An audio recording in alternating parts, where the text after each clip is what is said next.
So this is going to be an introduction to the truck. I was in the process of starting to take it apart. I literally disconnecting the battery, gonna take it off, and figured I would give you like a showing of what I actually got here.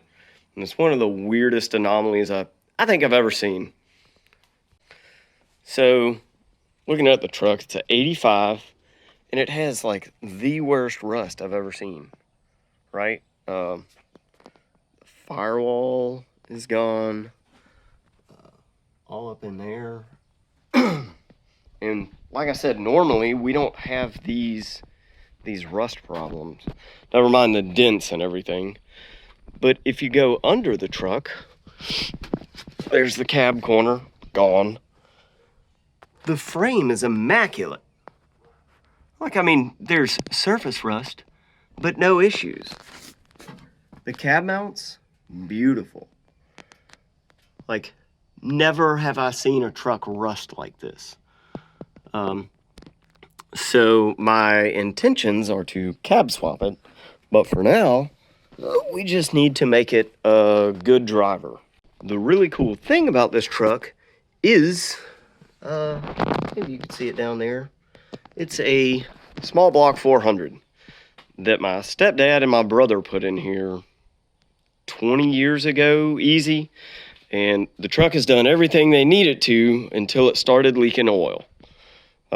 I figured out why. It was actually the O-ring on the oil filter was busted. Anyway, my stepdad gave it to me because he's getting a little up there in age, but he figured I could do something with it.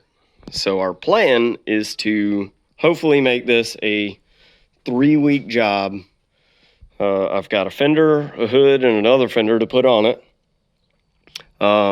And it's got a lifter tap. I could probably pull a valve cover and tighten a rocker up, but instead we're gonna look here at all of my junk.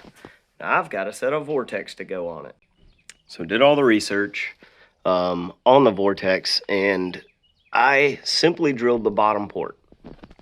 If you look at the 400, they're Siamesed, and all the top part where it would be Siamesed, that's gonna flow. That's just gonna go up. I don't believe I have to worry about the top steam port. What I am worried about is the bottom, this guy right here, where an actual air bubble would develop. So what I did is just drill the bottom, and we're gonna slam them on this thing. On my shelf, I've got an externally balanced dampener, lifters, head bolts for a 400.